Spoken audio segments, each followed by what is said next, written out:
going to share a lot would have to do with academics, what you'll be learning in SCBE. And afterwards, Professor Cho will be sharing in terms of something that is outside of academics. So instead of going deep into what you would learn in each year, so what I wanted to emphasize on is that since we are dealing with engineering, and in terms of engineering, I would expect most of you are interested in working for the industry. So one thing I wanted to emphasize on is that our curriculum are designed to be industry-centric, and we have constantly talked to industries and look at ways to improve our curriculums. And at the same time, we also invite a lot of industry lecturers, because I think one of the major problem that people would see is that, things that you learn in school are too academic and they may not be industry relevant or industry ready.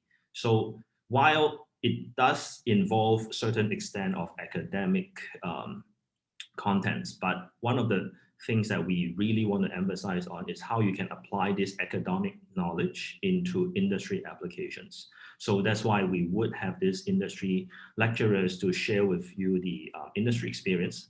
And in certain cases, we will also have them share with some industry practice, so you can actually get to know them more.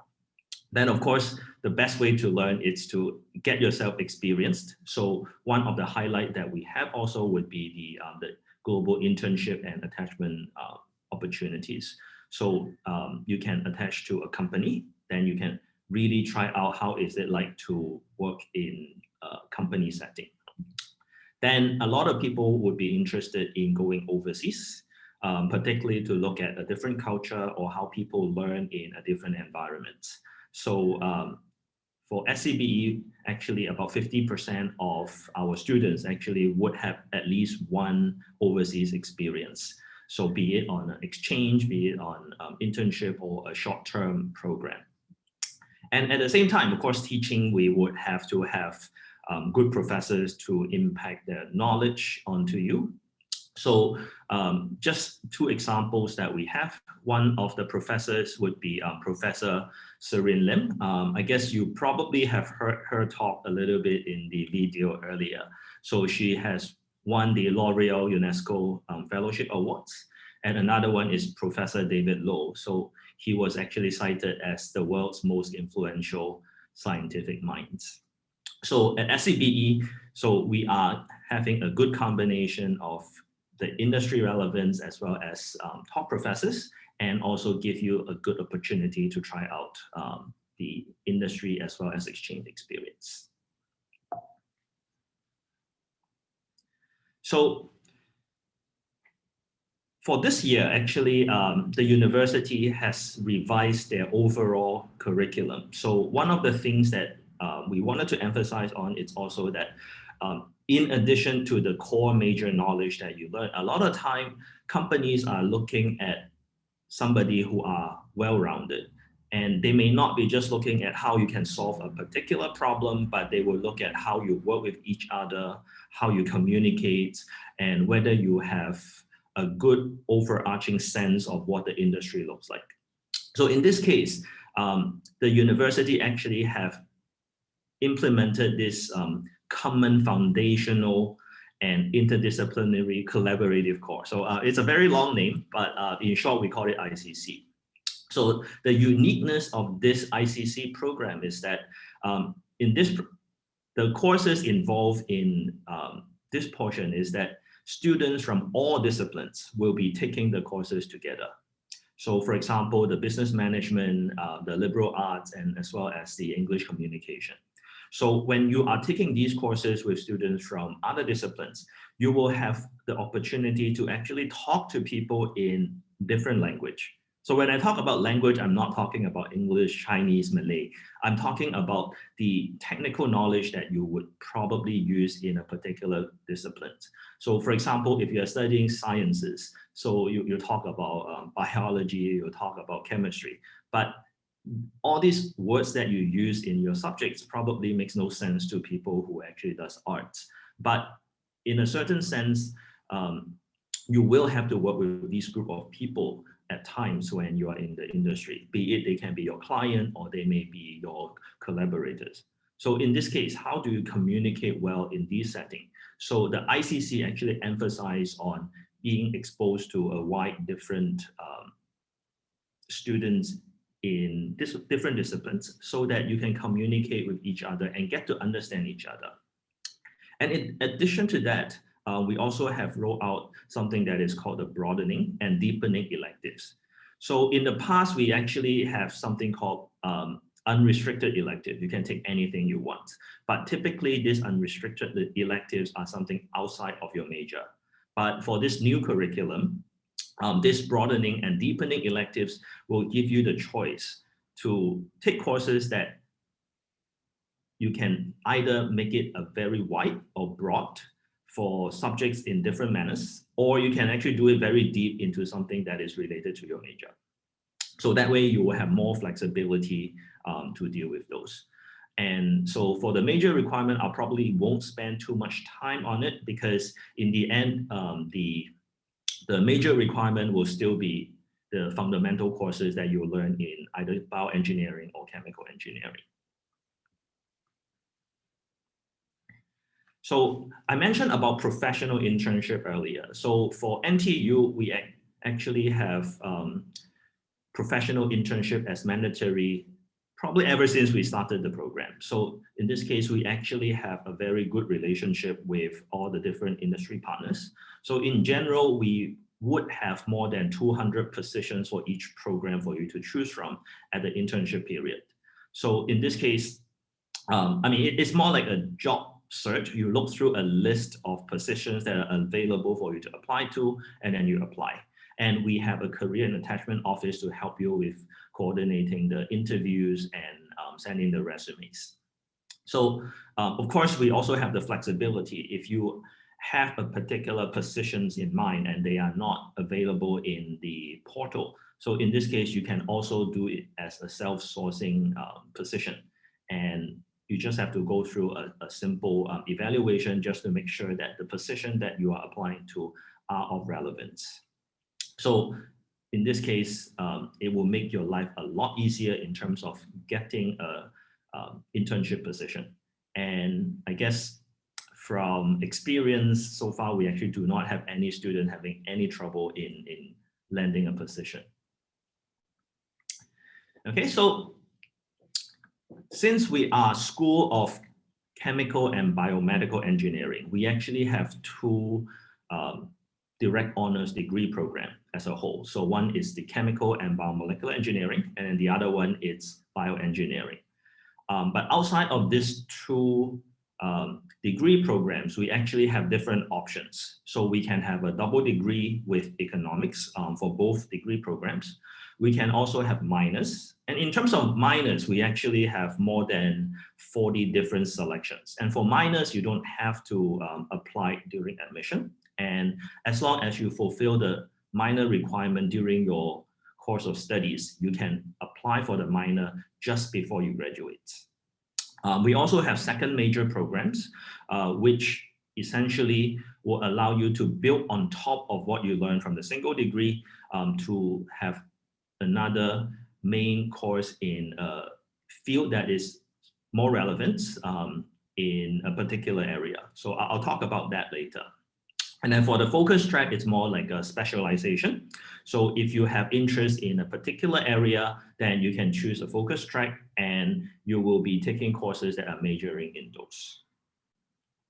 So for the second major programs, we have three different selections.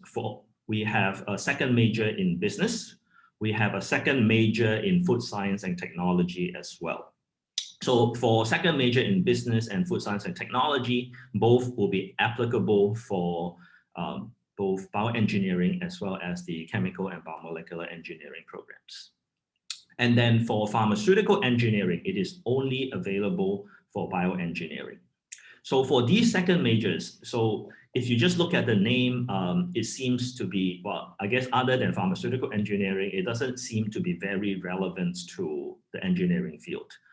But one thing I wanted to talk about is that for business in particular, there are a lot of times engineers will have to make business decisions. And so this business second major can help you to broaden the knowledge that you have so that you can actually present your case in a more business-oriented sense. And food science and technology, a lot of the food processing, food safety, they are indeed involve quite a lot of engineering applications. So in this case, it is actually very relevant to engineering field. So for pharmaceutical engineering, one of the main reasons we wanted to push this out is that in Singapore, we are actually home of 8 of the top 10 pharmaceutical companies with their manufacturing facilities. And there is quite a significant demand in this particular area. So in this case, we want to push this out so that particularly for students in bioengineering, they learn a lot about biology or biomedical applications, so they can actually apply their knowledge in the manufacturing of biologics.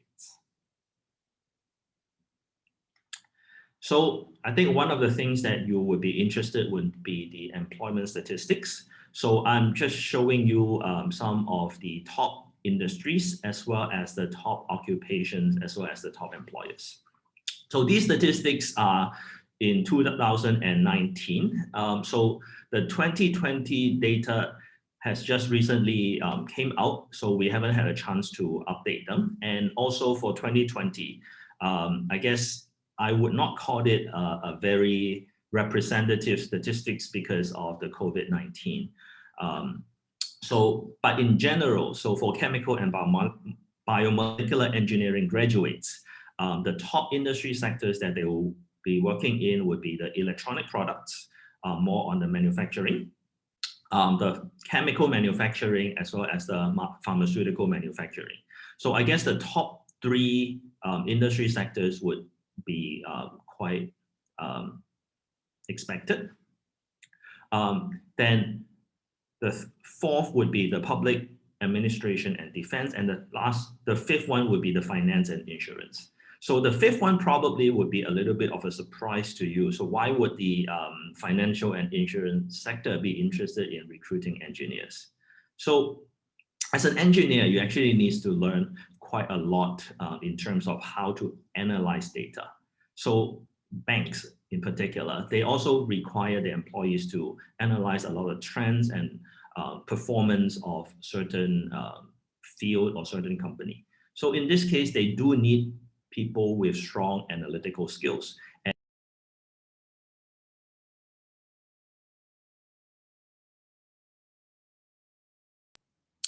So they will resort to engineers and help them with some of the analysis. So in terms of job applications, these are just names for you to look at. So I would also suggest that if you're not sure how to choose and you're not sure whether you like the particular job, so take these job occupations in mind, and you can just do a simple Google search, and you'll see a lot of job ads, and they will have a basic descriptions on what would be the job scope in these positions. So in this case, you can learn and see whether you will be interested in working as chemical engineer. And top employers, so to no surprise, of course, oil and gas, pharma, and the semiconductor companies would be the top employers of our graduates.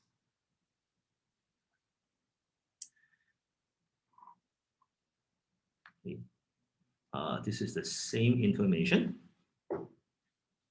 So in terms of the average salary, so the mean salary for chemical engineers would be 3,800. And so for our employment rate, it's at 88.6%.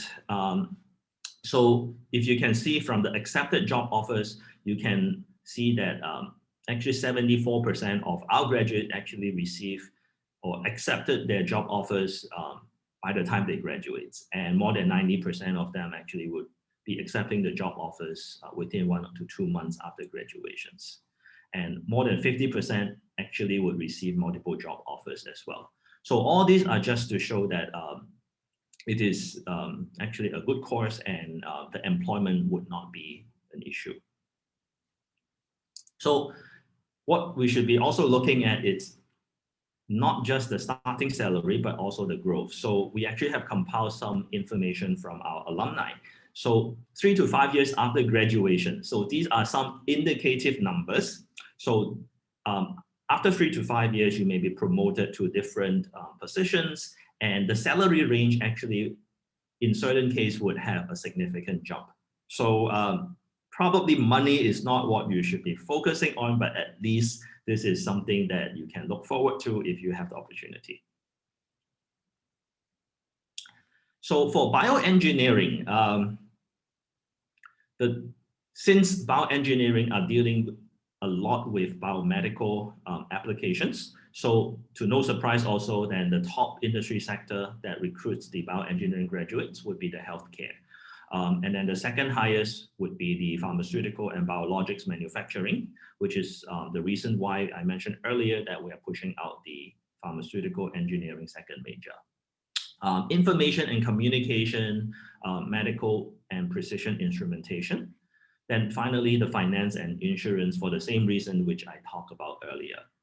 So again, the top job occupations, the quality control engineer, biomedical engineer, operation engineer. So the title does not make any sense to you, but again, I would encourage you to at least do a little search on what the job scopes on these job positions and see whether that would be of interest to you. So top employers, again, we have semiconductor, we have hospitals, and we have the biomedical companies as well.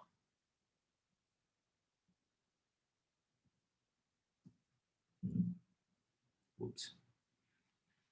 Okay, so again, in terms of employment, so the employment rate, it's 81%, slightly lower than CBE, but still it's above 80%, which is considered fairly good. And then the mean salary would be 3,500 or so. And if we are looking at the accepted job offers, so 95% of them actually would be accepting their job offers within 1 to 2 months after graduation. And in this case, 40% of them would be receiving multiple job offers. So similarly, if we look at 3 to 5 years after graduation, they might have different job titles. And you can also see that the growth is fairly good as well, depending on what positions you are getting. And of course, there will be some variations depending on the positions and growth that you have in the various industries. So how well known are we, or how recognized are we worldwide? So we are looking at the world ranking in 2019. So engineering and technology, NTU is ranked number 6 in the world. And for chemical engineering, we are actually ranked number 12 in the world. So I would only be showing the chemical engineering ranking, not because our bioengineering is not world ranked, it's just because for bioengineering, it is a relatively small field, so there isn't a ranking in particular for bioengineering. So beyond the classes, so what we also emphasize on is called the experiential learning. So it would be good for you to not just learn from classrooms, but also learn from doing certain things, and when grade is not going to be a concern. So we constantly be organizing different competitions. I suppose Professor Chu will be sharing those at a later time. So one of the key things that we actually have would be the beer brewing competition, as well as a Cami Car competitions. So again, I'll let Professor Chu share those information at a later time. And for overseas programs, well, I guess this year we are actually putting a lot of overseas programs on hold, but in the past, as I mentioned earlier, 50% of our students actually would be able to get at least one overseas opportunities. And these overseas can vary from 2 weeks to actually a whole year, depending on what you wanted to do. So if it is a semester exchange, then of course you'll be going to an overseas university for 1 semester and taking their courses. But we also have opportunities for you to do an industry attachment with a startup, and that can actually last as long as 1 year if you are interested in. And finally, we are also have the Career and Attachment Office to help organizing the different programs such as career talks or alumni sharing and networking, industry visits, such that you will be well prepared for career development. And when you apply for jobs, you will know how to handle the interview questions or how to even choose the positions that you wanted to apply to. So we also have new initiatives, so which are actually introduced by students. So again, I think Professor Chiu will be sharing those at a later time. So things such as the programming or such as the SCBE wall will be some of the initiative that is actually put out by the students, and as a school, we will be supporting them. Okay, so that's all I wanted to share about the academic programs, and I'll be available later on for Q&A if you have anything afterwards. Thank you very much. Okay, thank you, Prof. Raymond.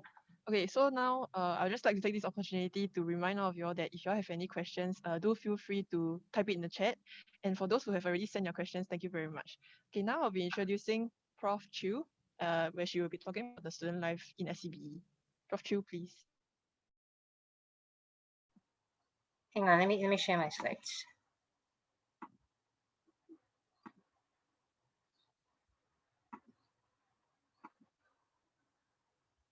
All right. Hey guys. So I'm gonna try to talk a little bit about what we do in SCBE beyond the coursework. Prof. Raymond has talked a lot about the courses that we need to be taking to fulfill the course requirements. So I'm gonna be talking about what else do we try to develop you into. I mean, not just a technical geek, right? With all the engineering courses. So we look a lot about on beyond academics.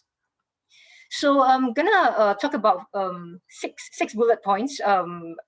So the student clubs, the official or more formalized student clubs within SCBE, and then we have a lot of student-initiated interest groups. These are ideas that students come up with, and then we will seek fund these initiatives. And then we've got team competitions, and of course, not just doing the coursework. We have to keep up with industry trends. So I'm gonna touch a bit on that, and then so engineering is a tough course. We're not gonna sugarcoat and say that it's gonna be a walk in the park. So if anyone needs more academic support or some student care, we do provide that too. And then I'm gonna show you some pictures of our student lounge where students can relax and kind of have some fun and hang out. So let's start with the student clubs. Wait on my slides are stuck. Okay, there. So, sorry, because there are a lot of pictures, so I think the file is a little bit too big. So, for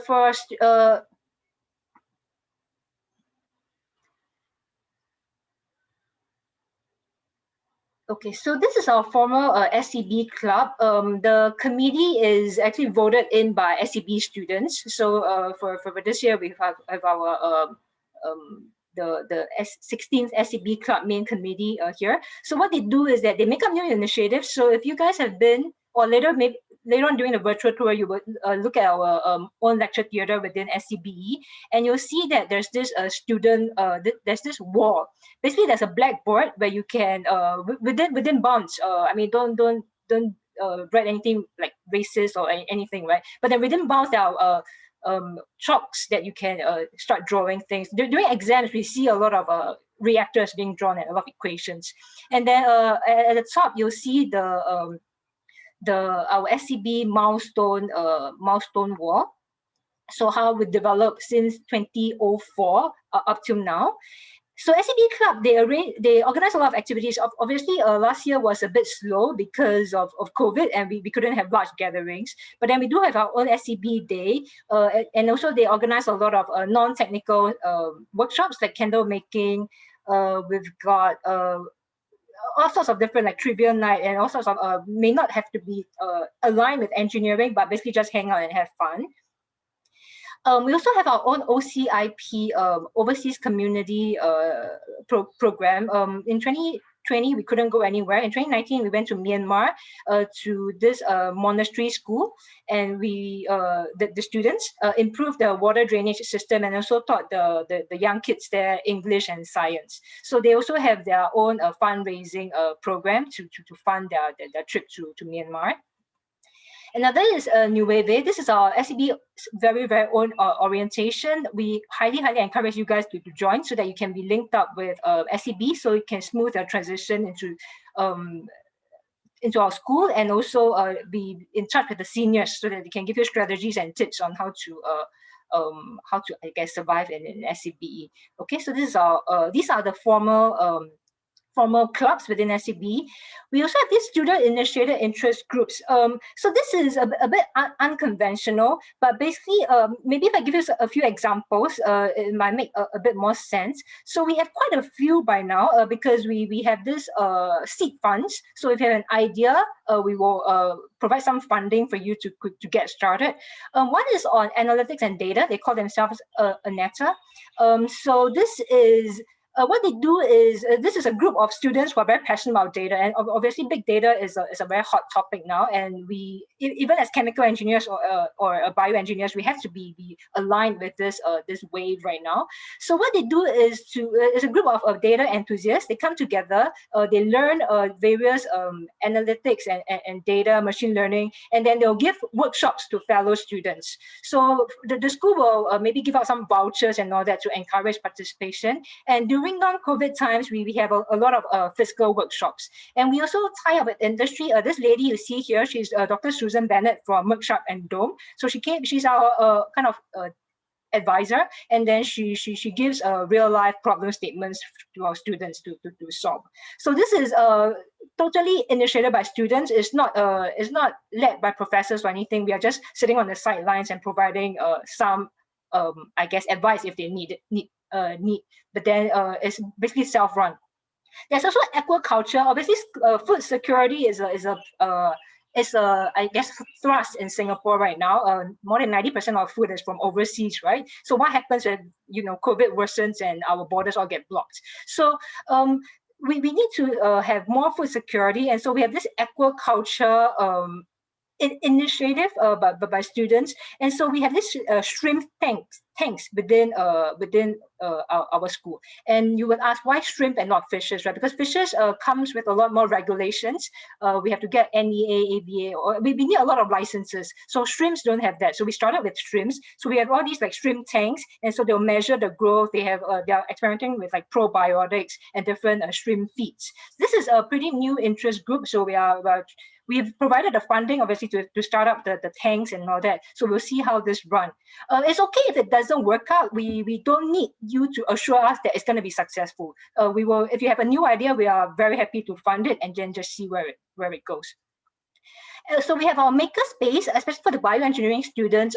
Medical device is kind of a core, I guess, emphasis. And so there's a group of students who came together. They have set up all this very nice maker space. We provided 3D printers and all sorts of tools for them within the mechanical workshop. So they had a workshop recently where they printed out these, you see, it doesn't have to be like a real technical thing that you can use, right? So they printed all these like cute little toys just for fun. I mean, having fun is really part of the process of learning, right? So they also have all these Arduino workshops and additive manufacturing workshop where they try to share their passion for this with fellow SCBE students. Another very popular one is the Zimergy Guild. This is Zimergy is basically a fermentation thing. So this is a group of brewing enthusiasts. They brew beer, kombucha. They have kimchi workshops and recently.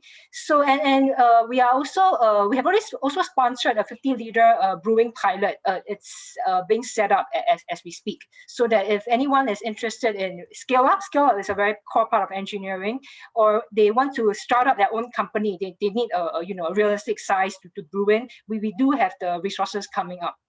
So you can see here that we have dedicated a pantry to their brewing activities.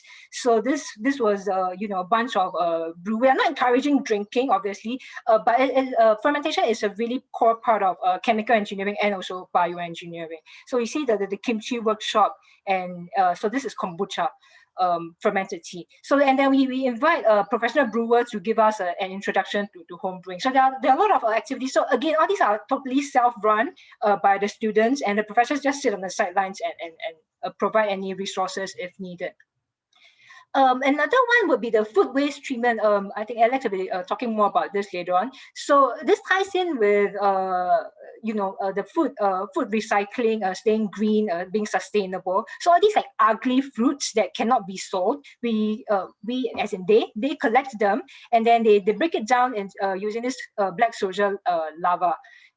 Basically this black soldier fly lava. So they basically convert the food waste into fertilizer, and then this also ties in with our aquaculture initiative because this also can be turned into shrimp food because these are very high in proteins, the lava. So we have the setup that there's a setup at our rooftop that we have sponsored, and the students are basically just running this on our own. So basically, these are your ideas, and we are very happy to provide any seed fund. And it doesn't have to be successful. I just want to emphasize on this. As long as you have an idea, we are happy to fund it. Even if it doesn't work out, at least you try, and that's part of the learning process. So we also have all these team competitions. So one is the Cami Car. This is hosted by the SCBE Club.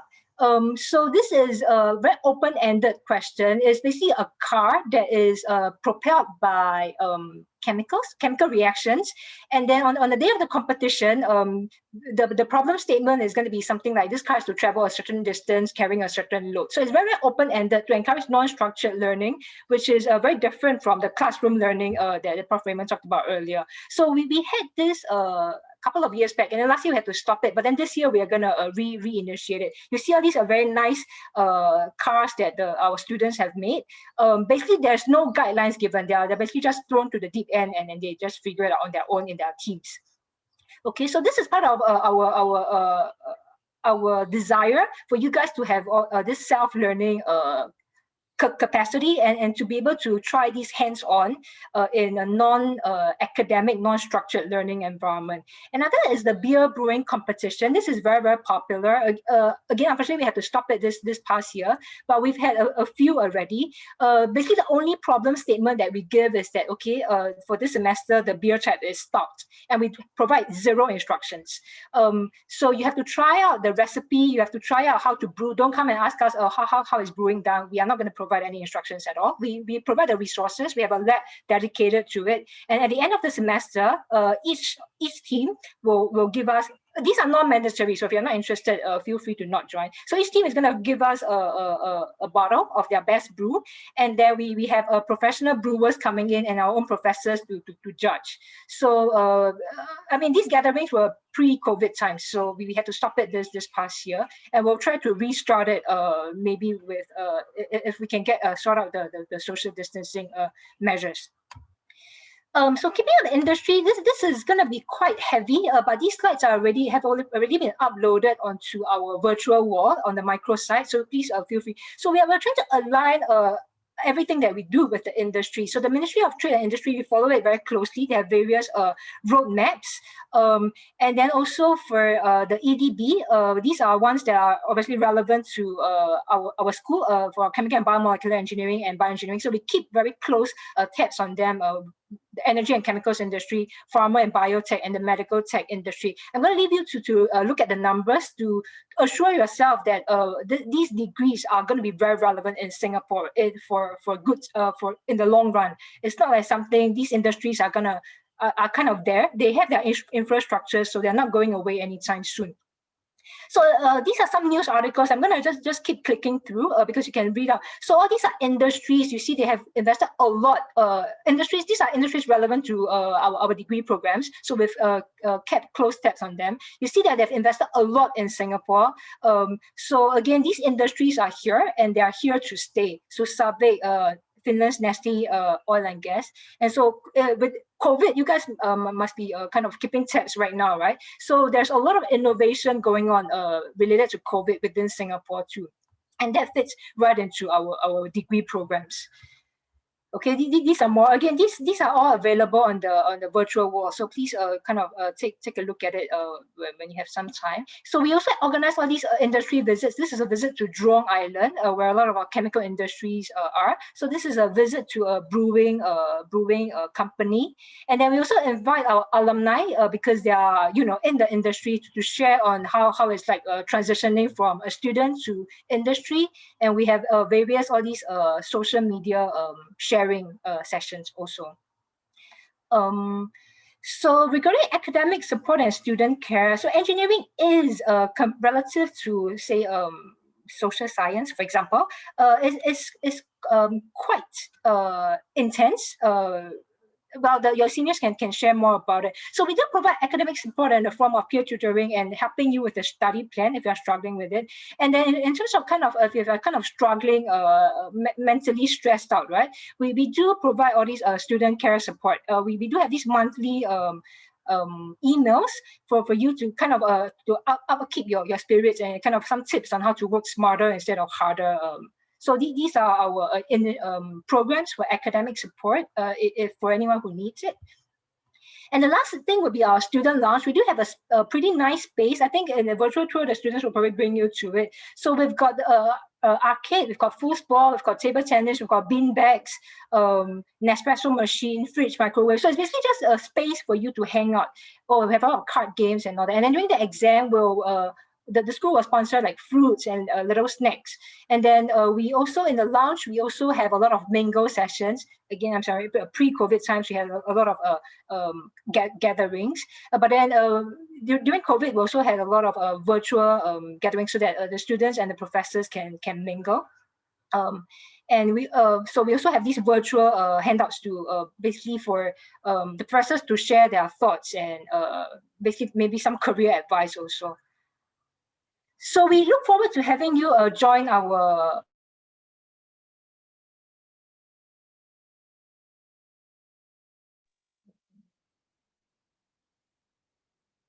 I think Prof Chew's battery has depleted, but it's okay. We can move on. I'd just like to mention that just now Prof Chew mentioned about the food waste conversion project as well as the beer brewing. So later we'll be having a live stream to show you about these projects that we will be having. Yeah, Nicole, you can.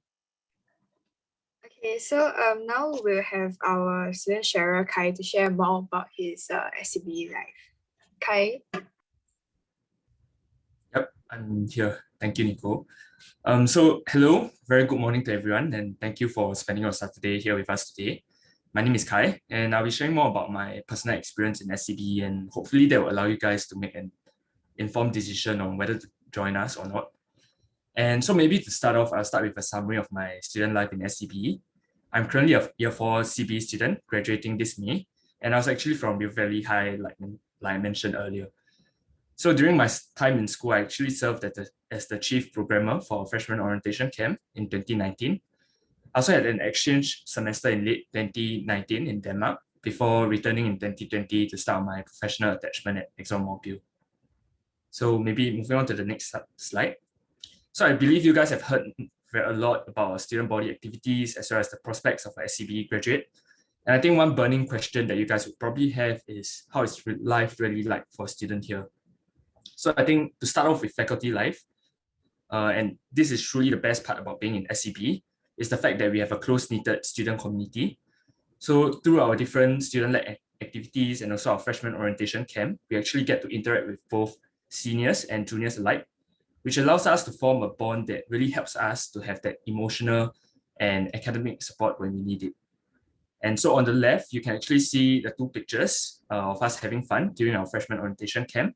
The one on top is actually a picture of my orientation group consisting of Year 1, 2, 3 students.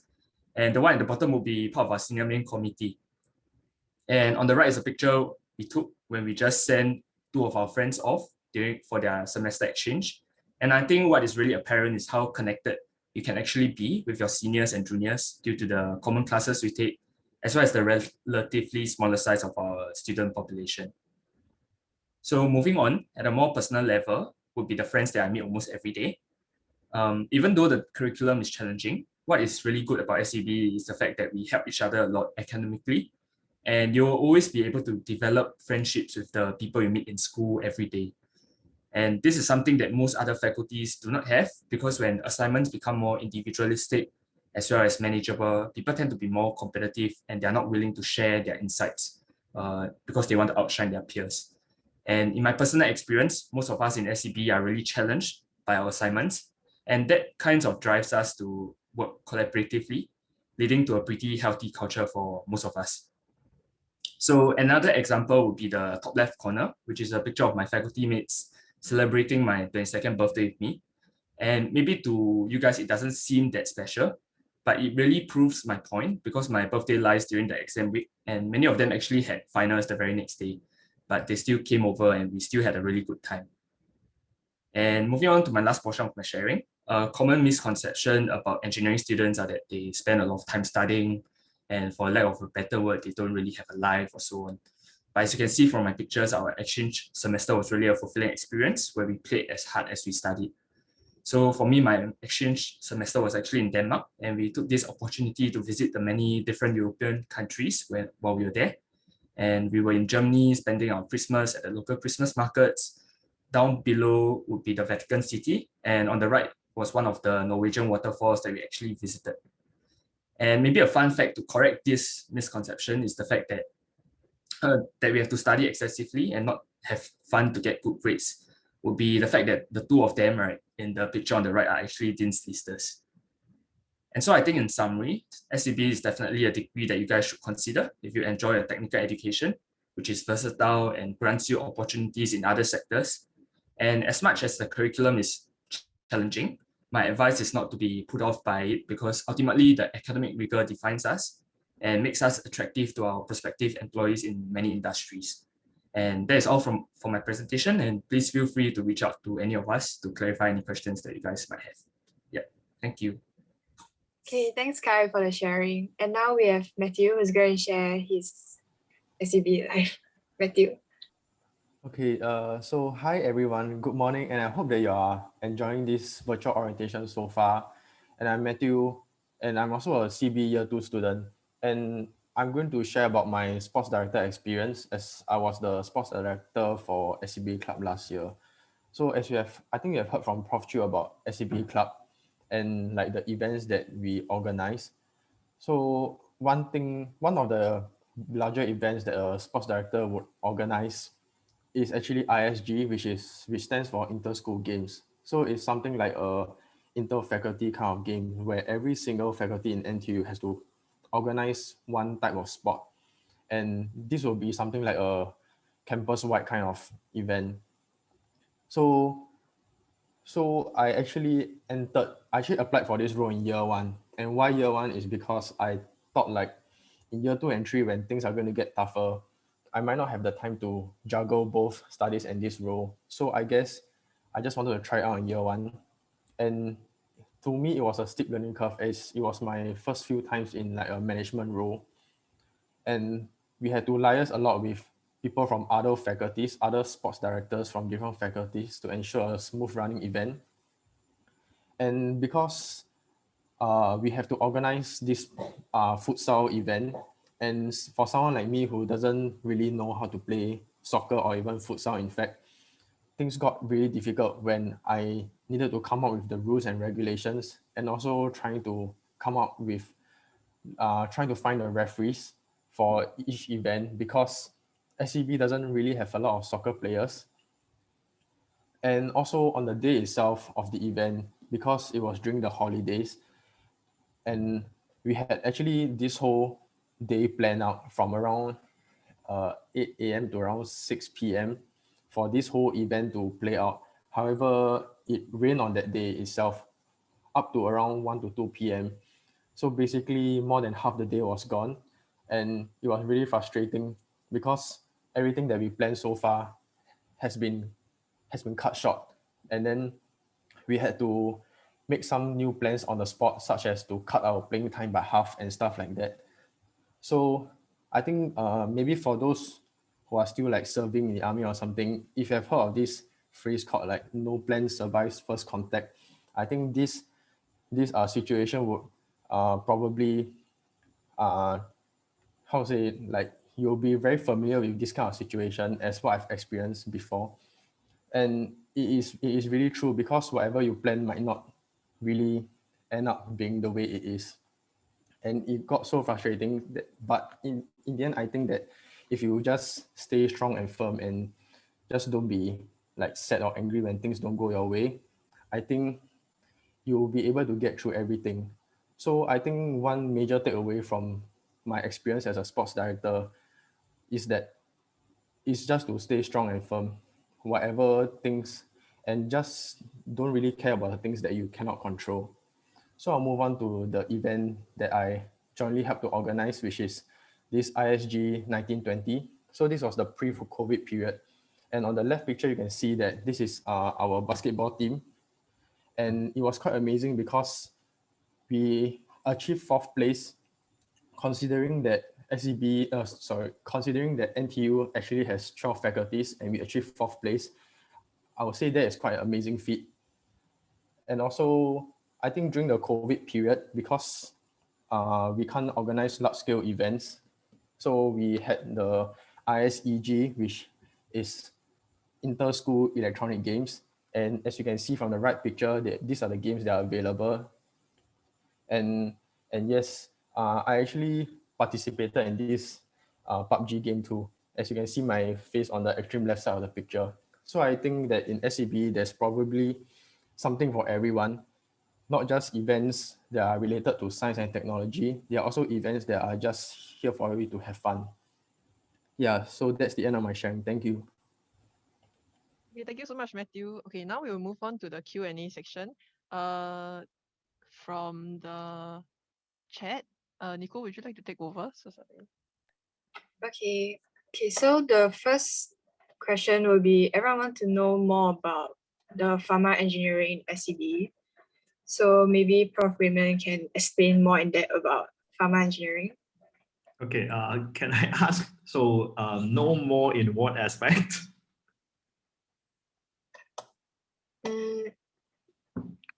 Maybe they want to know more about what's the difference between the pharma engineering that differ from the pharmacy and pharmaceutical studies courses. Okay, so I guess just wanted to look at the differences between pharmacy and pharmaceutical engineering.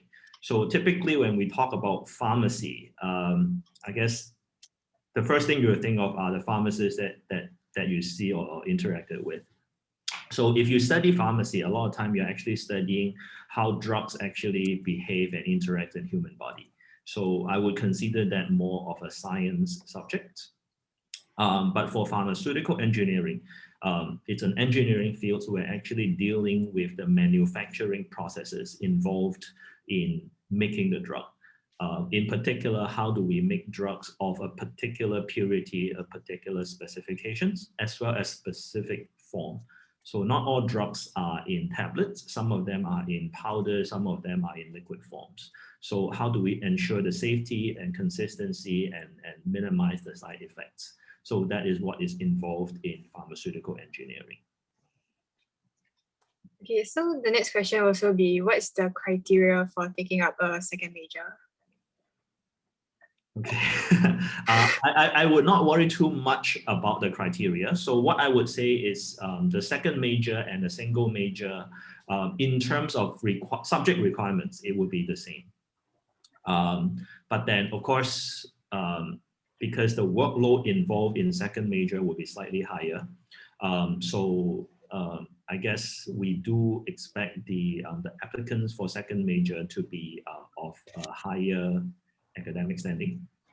I'm going to chip in a little bit, Raymond. So we do practice holistic admissions. So it's not really just purely based on IGP. So there's going to be interviews if your grades don't meet the IGP. So it's still possible. We still encourage you to apply.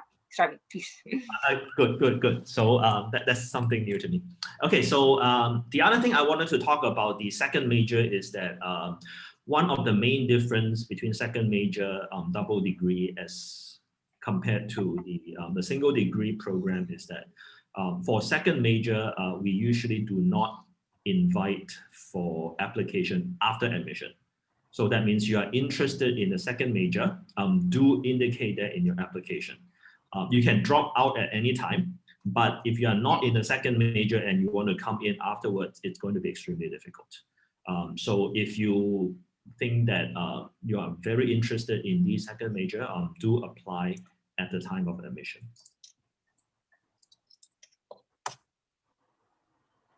Okay, so there's another question about physics students' advantages to biology students in this like 2 degrees, CBE and BIE. Okay, I guess I'll answer that as well. So I would say that I would not say it's an advantage. So after all, we are doing engineering. And to me, engineering, the most important one is mathematics, because mathematics is a tool for you to solve many of the engineering programs. In terms of physics, biology, as well as chemistry, actually the importance would not be so much. Bioengineering, for example, actually out of the 4 years of curriculum, you only have 2 biology related courses. The rest are all engineering. Chemical engineering, for example, the whole 4 years, you actually only have 1 chemistry course. Again, majority would be engineering. But to understand the engineering concepts, you do need to have some basic understanding about physics. I'm not talking about physical equations, how to apply those optics and light and stuff, but just a basic understanding how things works physically.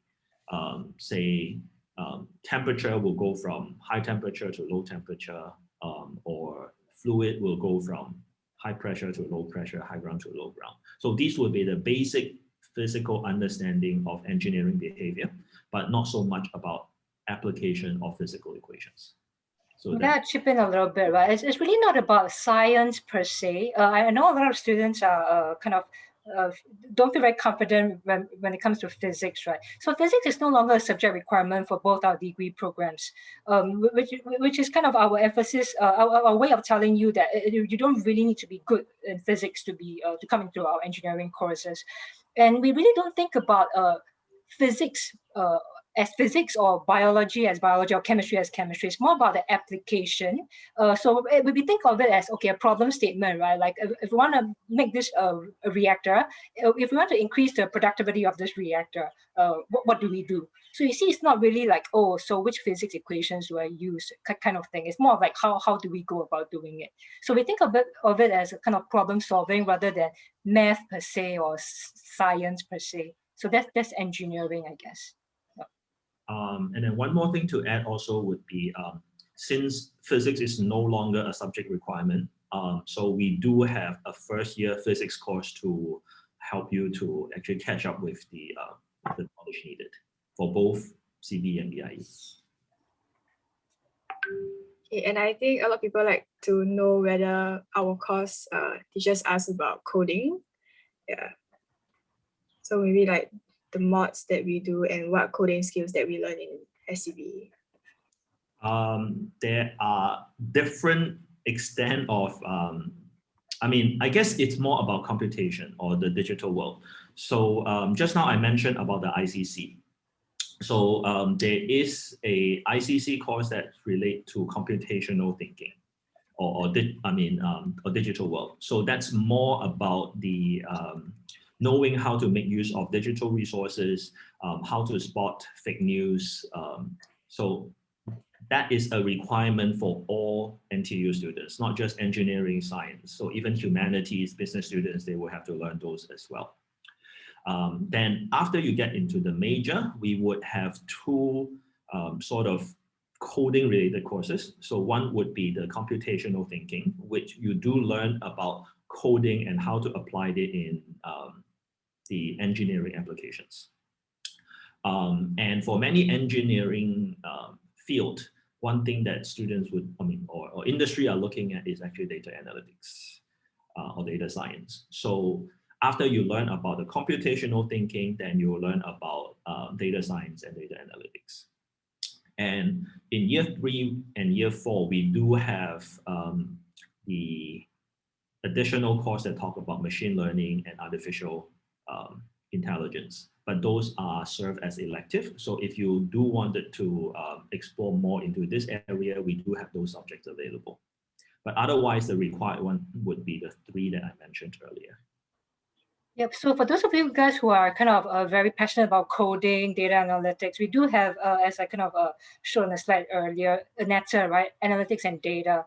So we do, outside of the coursework, or outside of curriculum, we do try to learn that. We have students giving workshops to fellow students. We invite professors from electrical engineering, from computer engineering to give workshops to our students. So it doesn't necessarily have to be like within the coursework. You can always pick it up outside coursework and still be kind of aligned with our degree programs. Okay, thank you everyone for your questions, and thank you, profs. Now we will proceed. Sorry, give me a moment. Let me share a slide. Okay. Now we will proceed to the live streaming as well as the breakout rooms. So how this will work is that we will have student sharers in each room where you can ask specific questions, questions specific to their experiences. And so right now, there will be a button where you can join the breakout room. Yeah, in the meantime, we will also be having our live stream. So like anytime you have finished asking your questions, you can join the live stream in the main group to see and experience our SCBE beer brewing as well as the food waste conversion. Yep. So if you have any questions, do feel free to ask our student ambassadors, or you can continue to ask them in this chat below. And if you have any technical difficulties, you can let us know as well. We will assist you with that. Okay, that's all. Thank you, everyone. You can proceed with the Q&A in the breakout rooms. Yeah, and student ambassadors, y'all can go into the breakout rooms that y'all are, yeah, your own breakout rooms.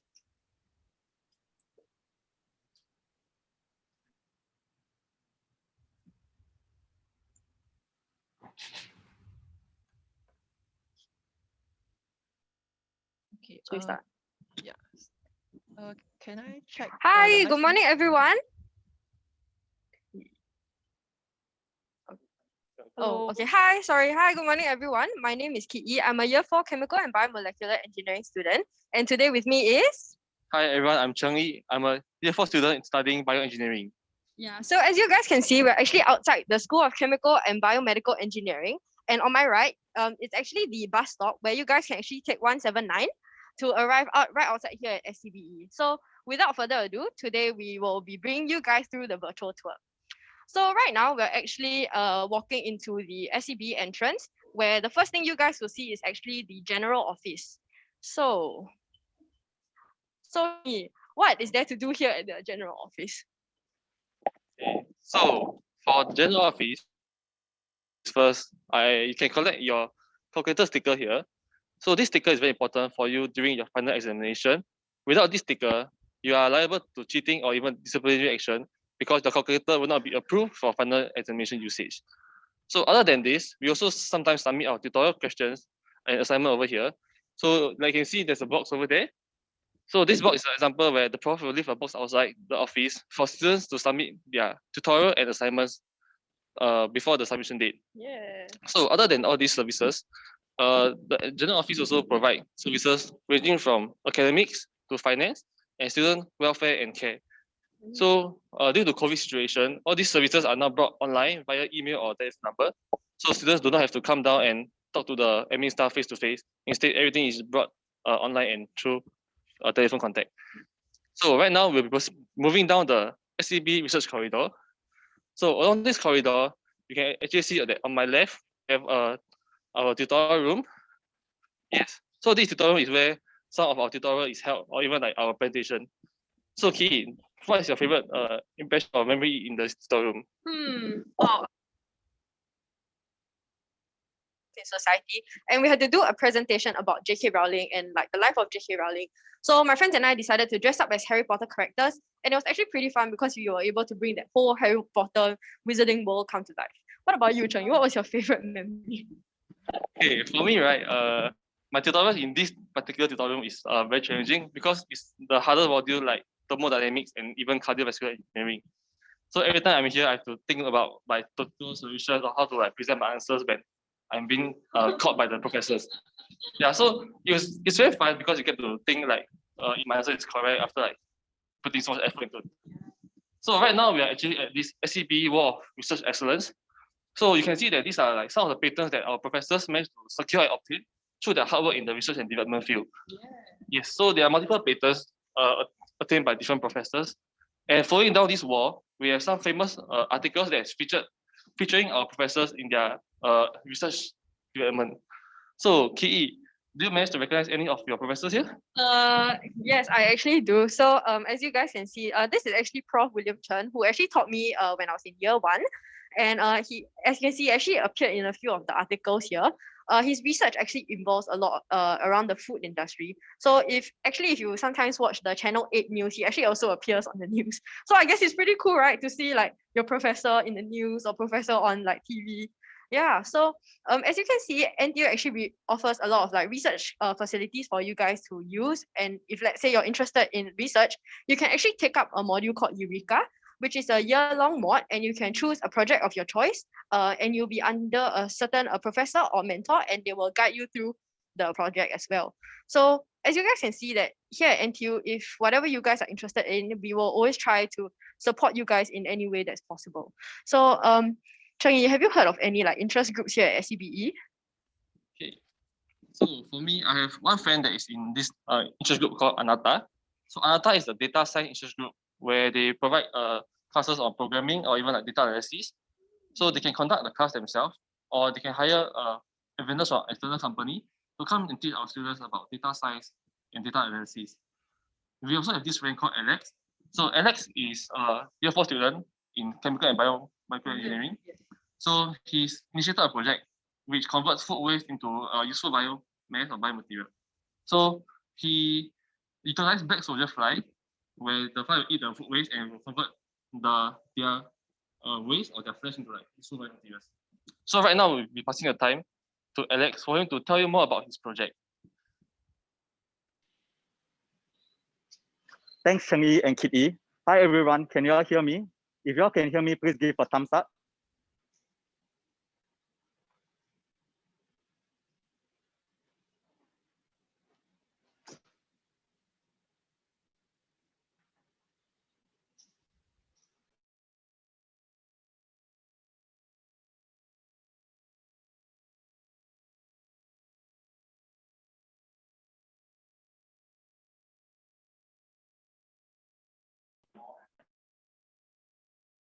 See the video, or can you all hear me?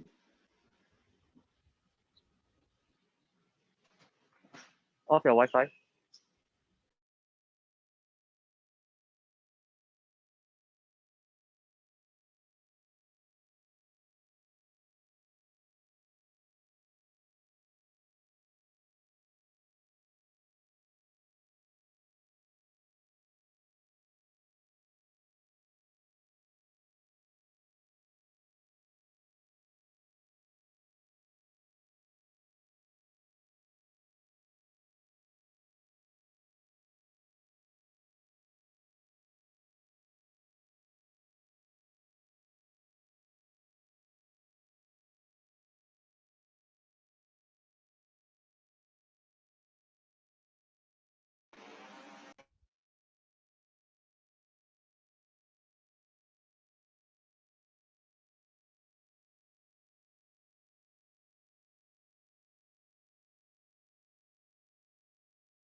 Right, so you all can hear me and see me now, right?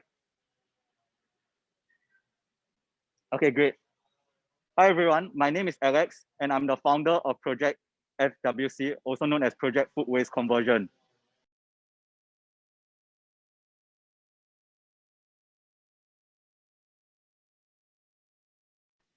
Sorry, can hear me, is it? So I restart. Hi everyone, my name is Alex and I'm the founder of Project Food Waste Conversion, also known as Project FWC. At Project FWC, our aim is to reduce food waste by converting unwanted food into animal feed and fertilizer using an insect called the black soldier fly larvae, also known as Hermesia illucens. So this utilizes the concept of circular economy, where we divert food waste towards the ecosystem instead of burning and dumping them into our landfill. So our site is actually located at the balcony of SCBE, as you can see over here. And our site actually, when we started, it was empty, and we have to design and build all this from scratch. So let's take a closer look at our site. Please follow me.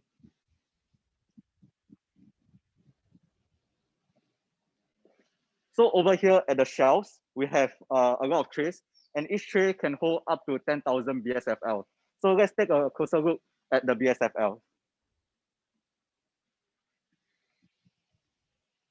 So you can see our Bsfl is still feeding on what we fed them earlier this morning. And actually the food that we collect and feed our Bsfl comes from the supermarket, such as this over here. And also from expired and expiring food donated by students and professors of SCBE, such as those over here. So when we feed our Bsfl, once we have fed our Bsfl into an optimal size, we will start sieving them.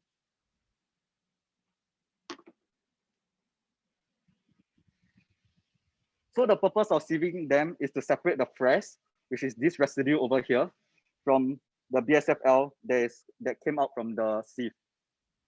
So this fresh over here can be used directly on your plants as fertilizers, while the Bsfl can be fed in a live form to your animals and pets, or it can be fed in a dried form, to your pets as well. So let's talk more about the life cycle of the Bsfl. So the life cycle of the Bsfl begins with an egg, and the flies will lay their eggs inside this wooden equipment over here. Once that is done, we'll harvest the eggs and let the eggs to hatch. And once we have collected around 10,000 baby Bsfls, we will start feeding them all this food waste. So we'll feed around 10 kg of food waste for about 2 weeks. And during the feeding process, the baby Bsfl will grow up into around this size. So towards the end of their feeding cycle, the Bsfl will start getting darker and become a pre-pupae, like this. So you can see that they are still moving, but they are actually very dark right now. So at this pre-pupae stage, they'll start moving to find a dark and dry environment to pupate. And once they stop moving, they'll be known as pupaes. And this pupation cycle will take around 1 week before the flies start emerging. So during this pupation period, we'll put the pupaes into this breeding cage over here. And once they start emerging as the flies, they will start laying their eggs into the wooden equipment that I showed you earlier. So this is how the BSF looks like.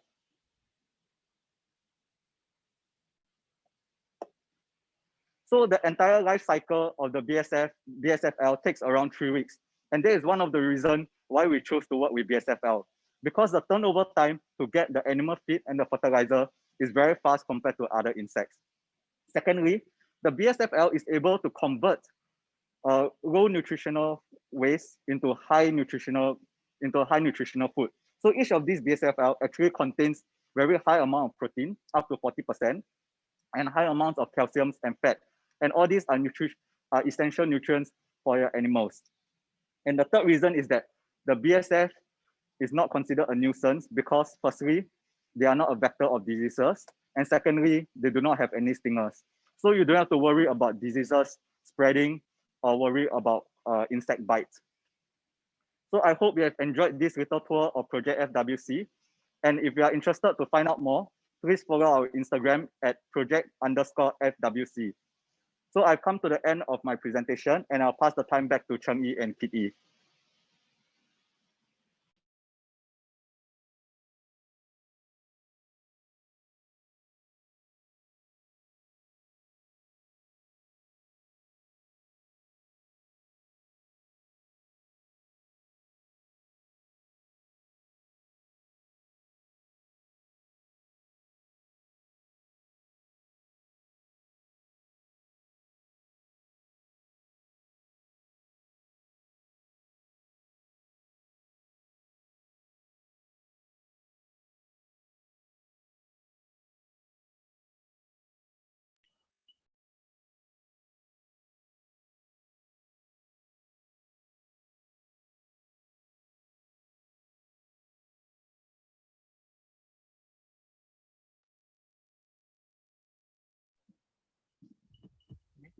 So thank you, Alex. So currently right now we are at the corridor outside our CB lecture theatre. So over here on my right, you can see this the printing station set up by SCBE. So this printing station comes in handy when you forget to print your note last minute before your lecture start, or even your cheat sheet before the start of a quiz. Then going down this corridor, you can see later that there are multiple tables and chairs available. Any of these facilities before? Yeah, of course, I've definitely spent some time like studying here or like meeting up my friends here to do our project works and things like that. Yeah, and I mean, there are so many tables and chairs. I'm sure that you guys will have plenty of like options and choices to find places to study. And right behind all these tables is actually a blackboard, which was actually introduced by the SCBE club. Yeah, so Cheng-Yi, have you actually ever used this blackboard? Sadly, no, I didn't get a chance to express my artistic talent over here because it's not a talent. Yeah, so basically this blackboard was an initiative started by SCBE Club. So before it was just a plain white wall, and now it's a chalkboard where students can freely express their artistic talent or just doodle and sketch to release some stress. So other than doing all this, SCBE Club will also update this blackboard with information and notice about upcoming events that's happening in the NTU SCBE faculty. So after this, we'll be moving on to the SCBE LT to show you more about what our very own CBE LT looks like.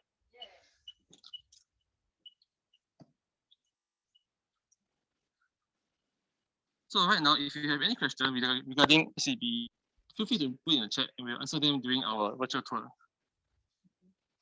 So here is our very own SCBE LT.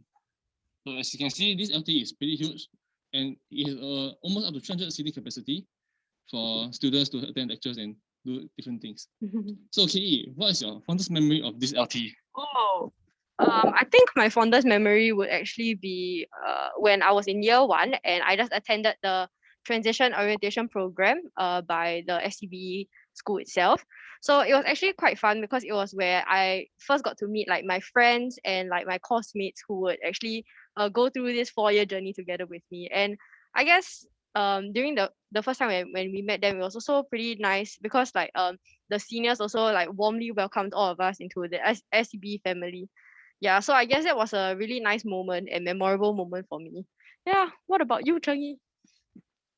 For my experience, I had my very first lecture in this very LT itself. So my first lecture in NTU is this module called computation methods. So I'm a poly kid. So coming from poly to uni, I actually didn't have any experience in engineering or even A-maths or physics because I was studying science. So that module was like full of mathematical equation and derivation. So for me, after 1 hour in this like lecture, right, I actually came out blank and don't know what's actually going on. So yeah, you can say it's a very fun experience because it's like, wow, uni classes are so different from poly lectures, you know. Yeah, it actually challenged me to think more and everything. Yeah, so other than studying and stuff like Ki, do you manage to put all this theory and lessons into practical usage? Yes, I actually managed to like learn some fermentation concepts in school and also like pick up some laboratory skills and techniques. And I actually joined the beer brewing competition organized by SCBE when I was a year 2 student. And during this time, I joined it together with a few of my friends, and it was actually quite interesting because we were able to apply the things that we learned in school into like beer brewing and like this kind of like interesting concepts as you would think. Yeah, so it was actually pretty fun because my friends and I then in the end we had to go for this like taste testing competition in a sense. So like the different professors who actually come in to like taste our beer and rate our beer. Yeah, and it was also pretty fun because I think we ranked like 8th place. Yeah, so I guess it was more of like a memorable and fun experience. Yeah, and actually in recent years, SCBE club, SCBE and our friend actually like supported our friend to start up his own fermentation interest group. So this fermentation interest group is actually called Zymergy Guild. And the founder is his name is Chester, and he will actually be sharing with you guys a little bit more about what the club is actually doing and fermenting. Yeah. So now we'll pass the time to Chester to let you guys know more about his fermentation interest group.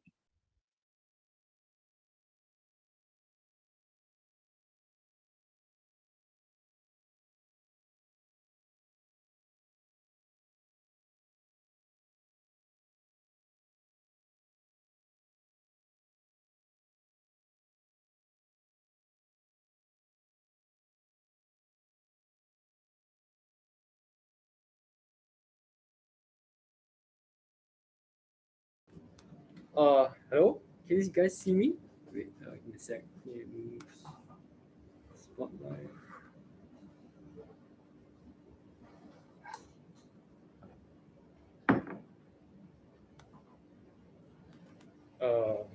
Wait, sorry. I think you guys need to spotlight me. Hey, hi. Can you guys see me? Oh, okay. Oh, yeah, sure. So hi guys. Basically, my club is called SCBE Zymergy Guild. So what does Zymergy mean? Actually, is it's actually a Greek name for the study of fermentation itself. So what we actually do is that we ferment anything under the sun itself. So right now we've been hosting kimchi workshops and brewing workshops also for them. And some of the stuff that we're also planning to make is like kombucha, even cheese also too. Yeah.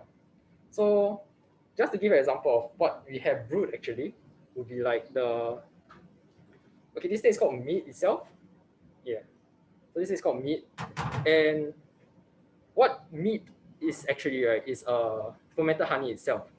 So as you can see, right, the one on this side here will be basically it's still fermenting in a way, but the one on my right here is actually it's fermented for quite a while already. So as you can tell, right, the one on the right is actually almost ready to drink already, but the left is on my left here is still not that ready to drink yet. So what we do is we do the study of how fermentation actually affects your food and your drinks in a way.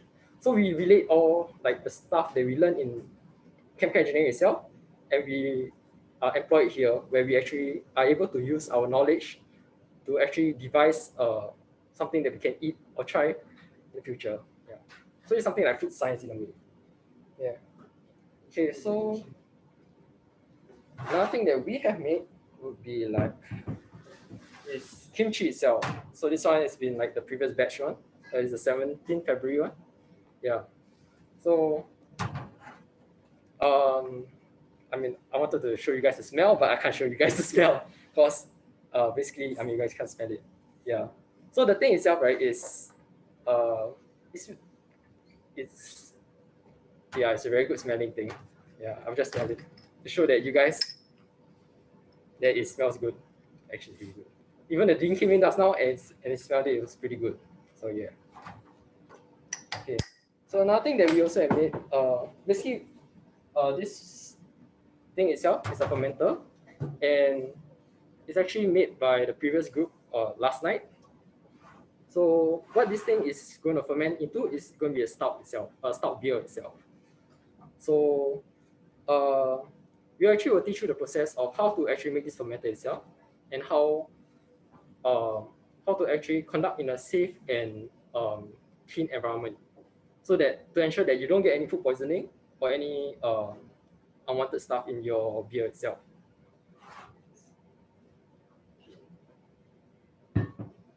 Okay, so my friend here, Glenn, is going to showcase to you guys how to actually kind of make a beer in a simpler way. Hi everyone, I'm Glenn. So I'll be giving you a small showcase of how we actually make how we actually make beer here. The easiest way, which is we use extract. So normally beer is made using grain, such as this. I can see grain, and then you have to grind the grain, and then mash it. So it's we sort of heat it up to high temperature, not boiling, so you can extract the sugars. But for the sake of the time frame we have, we'll be using pre-made sugars, which is called malt extract. So for today, we'll actually be making a stout for you to see. So first thing we do, sanitization is very important. We have acidic base diluted sanitizer, which you can just spray onto your hand, and will kill most microorganisms except for yeast. So we will sanitize everything before we start. And the first thing I'll do is I will have to weigh my ingredients. So I actually prepared the malt over here, the malt extract. And the first thing you're going to do is you're going to pour out 400 grams of this for this particular 6-liter batch.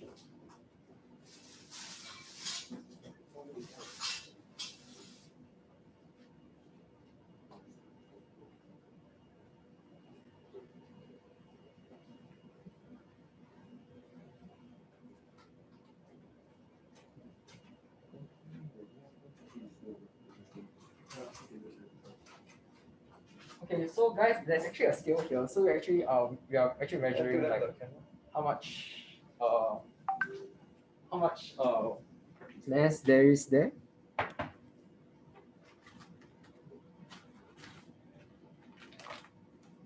Okay.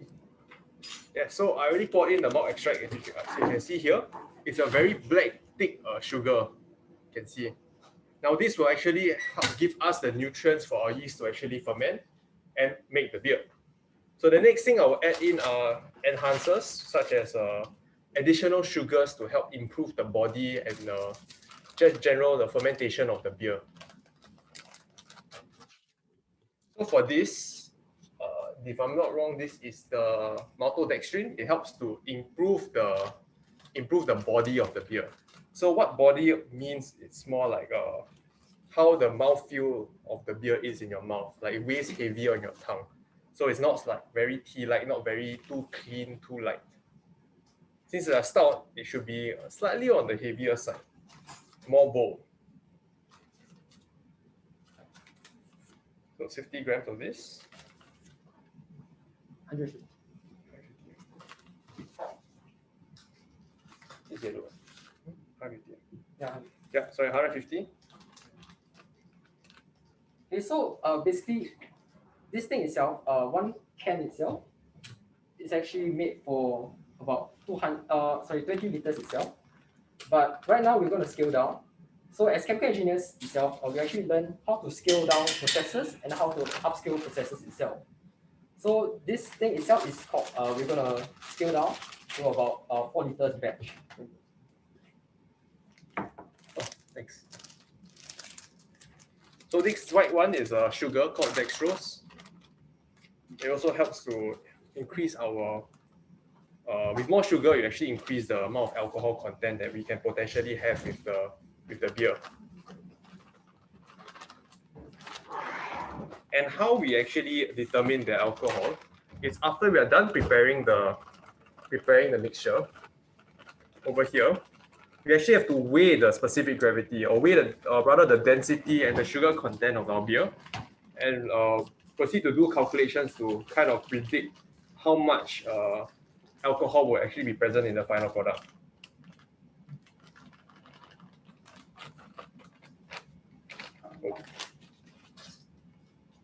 Yeah, so for us, as mentioned by Chester earlier, we actually host workshops quite frequently.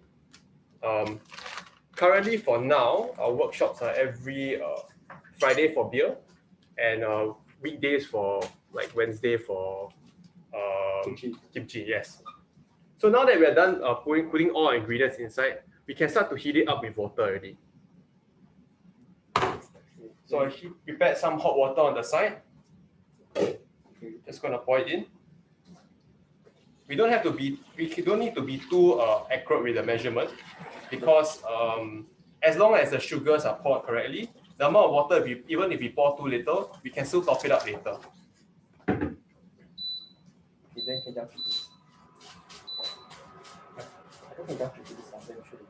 Yeah. So the next thing what we want to do is just mix up everything, make sure it's nice and even, as well as measure the temperature later.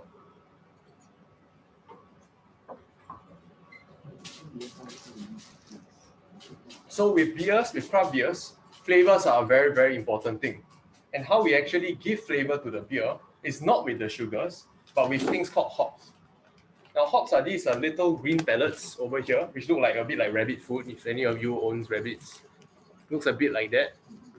It smells very, very strong, and it's packed full of flavor.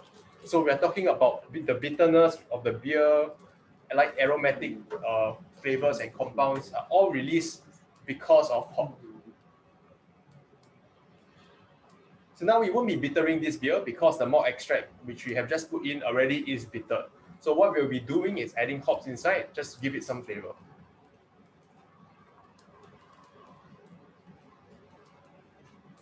Now measuring the temperature to make sure that it's of the right temperature before we add in the hop.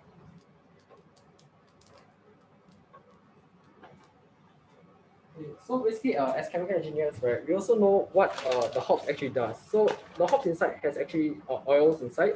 So these oils, right, depending on what kind of temperature that you set in, also will change the flavor of the beer itself. So using our knowledge, we actually are able to devise like the beer profile that we actually want to actually give or like the style that we actually want to have.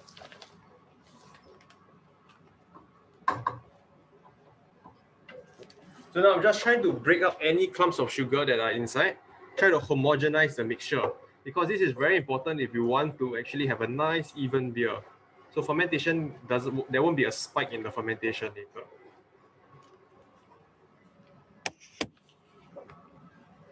While this is gonna take some time to heat up, I'm gonna explain to you what happens after we make the beer to save time. So after the beer has been made, we will transfer it into a fermenter, as you can see over here. We will transfer it into this glass fermenter, which is already sanitized by us. And then we are going to take our specific gravity reading. And then, last but not least, we will add the yeast. Now yeast, you can go and buy like packets of yeast. They come in all different types, shapes and sizes. But generally, the type of yeast also matters, because depending on the style of beer, there are yeast which ferment on the top of the fermenter, like around here, closer to the air, and some will sink to the bottom. And different yeast requires different fermentation temperatures as well. So if you want to make beer at home, you have to also take consideration of like, oh, where, do I have the temperature for this type of yeast? Because using too high temperatures for yeast which ferment better at lower temperatures can result in many off flavors or unhealthy yeast development. Maybe the yeast, because of the high temperature, it just ferments way too quickly, and it's very difficult to control the fermentation, and things can get a bit out of hand. So because of that, with the club, we actually have a giant fridge.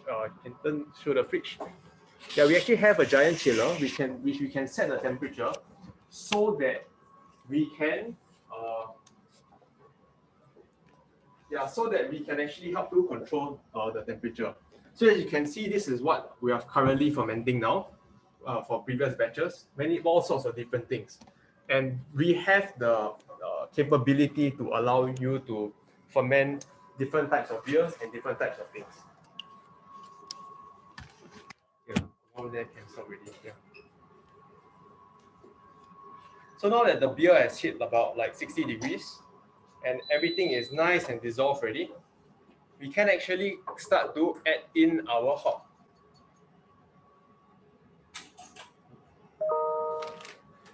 Now the addition of this hop is called something which is called whirlpooling. Whirlpooling basically means that once your wort, which is the unfermented beer, just finished preparing, once it's done hitting a certain temperature, we're actually going to cut any sorts of heating and add hops directly inside. Now we cannot add it during the boil because this will boil off all of the nice light compounds we want inside our beer. So we're actually going to do it at a slightly lower temperature so that we can extract all these nice flavors, all the nice oils as we mentioned just now. To do so, we're actually going to use these little tea bags over here. These tea bags over here to store our hops. Now the fun fact about hops is if you notice, you're always sanitizing everything, but for hops you actually don't sanitize, you just put inside the bag directly. And the reason is because of the innate antibacterial properties of hops. Now hops, they're very, very clean. They're very, very clean and very, very strong antibacterial potential. In fact, in old times, when sailors used to carry beer across the ocean as a source of like their food supply, they actually add a lot of hop. This will help to act as a natural preservative against bacteria when they are transporting their beer across the Indian Ocean. If I'm not wrong, across the ocean, that's for sure. And this style is also known as IPA, which some of you beer drinkers might be more familiar, otherwise known as Indian Pale Ale.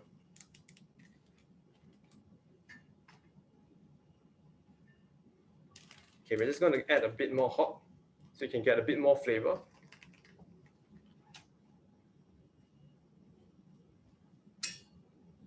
Okay, we're going to add about 10 grams inside for this batch.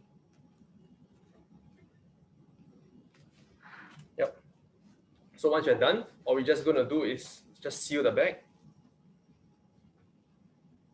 And then just stir it, get a nice whirlpool going, and then we're just gonna drop it right in the middle. Okay, just turn the camera. Yeah. You're just gonna stir it, and then just gonna drop it right in the middle, and then let it sit for about half an hour. Okay. So we're gonna time skip this quite a fair bit, and then we're gonna show you. So our final product itself will be a stout fermented itself like this. So once you're done with this, we're gonna ferment for about depends of maybe about a week or two. So how do you tell if it's already done? So you have to check something called the specific gravity itself. So this one is what we learned in chemical engineering itself. We actually will check the amount of sugar that is left inside of the beer itself to ensure that we actually have a very fully fermented beer already. Then afterwards, we will actually, so how we actually check is through something called a refractometer itself, something like this. Yes. So inside, if you see through the eyepiece, you can see the bricks, also known as the sugar percentage inside. So once you have already checked it and it's very good to go, we transfer it into a second fermenter, which is also known as your bottles itself. So once you put it inside, and we actually will put in something called carbonation drops, or also known as sugar droplets. Yeah, basic sugar or dextrose. Basically what it does is we're going to do a second fermentation inside the bottle itself, or called a natural carbonation itself.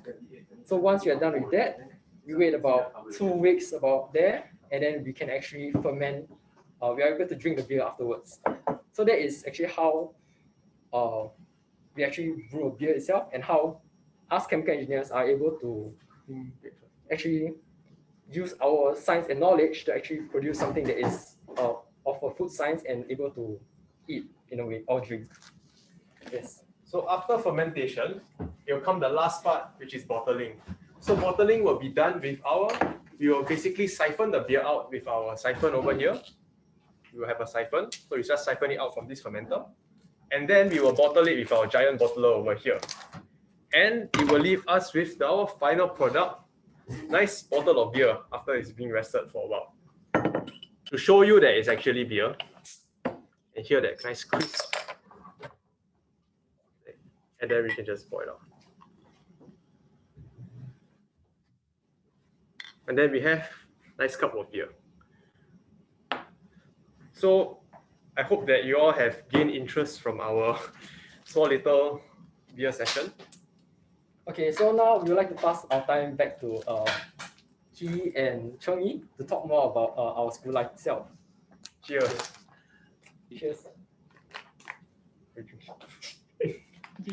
Hi, welcome back everyone. So we wanted to bring you guys to the other building, which is the BIE building, which actually has the student lounge and some computer labs and some of the labs. But due to some renovation works happening in the area, we're not able to bring you guys there. So we'll just share with you guys about our experiences in the BIE building. So I guess the most prominent thing about the BIE building is actually the student lounge, where most of the students, after their lessons or lectures, then they'll just go there to spend time and hang out with their friends. And I think Prof. Chu actually mentioned earlier that the lounge actually has a ping pong table, a foosball table, and even arcade games. So actually all these things are provided to students for free. So you guys can actually just use it whenever you're just feeling tired or whatever from school. Yeah, and I guess you can also study there because there are actually like a lot of tables and chairs. And there's even like a whiteboard. So if let's say if you guys want to have like discussion with your friends, you guys can actually like work out your working solutions or whatever on the whiteboard. And during examination time, the SCBE student club as well as the SCBE office actually provides provides the students with like snacks, like apples or even like cup noodles, potato chips to allow us to like refuel during the tiring examination period. Yeah, so Cheng-Yi, how is your experience at the BIE building since you are a BIE student yourself? Right, for me, as a year 4 student, right, I'm actually doing my FYP in SCBE. So my lab is currently at the BIE building, B3. So in B3 that level, right, there's actually a very there's multiple labs like under different professors' name. So they do different experiments ranging from bacteria to live cell, cancer cell, or even biomaterials. Yeah. So other than the labs, right, there's also a lot of study table there where me and my friend usually hang out there because our labs are just around the corner. So we'll go there and put our stuff, then we go for our lab. Yeah. So we also have a lot of lockers, which is at outside the B4M, the student lounge. So these lockers are provided free to the students, just that you guys have to purchase your own lock for your security reasons. Yeah. Then along the corridor in the B4M, we also have tutorials where some of our tutorials are held inside the tutorial rooms. So in the case where there are no tutorial, you can actually use the room for your own studies or discussion with your friends or to do assignment and prepare for your maybe presentation or even your script or something. Yeah. Then other than that, we have some professor office that are in the before not before at N1.3, the BI building. So I remember there's one module called Bioinstrumentation. We have to actually propose an idea, which is like a biomedical device to our professor for the module. So we have to think about ideas that we want to do. So what my team came up with was a blood sugar sensor through maybe a watch or something. Yeah. So after that, we went to his office and we N1.3. Then we talked to him in the office, present our ideas to him, and he felt our feedback. So the student lounge actually featured in one of our video, the SCBE Experience.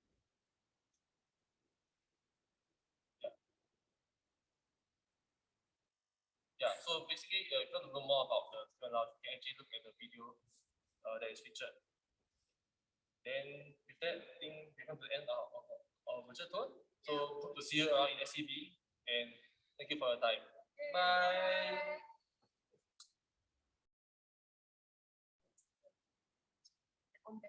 Yeah, so right now we'll pass the time over to Tekla to conclude this virtual open house session. Yeah.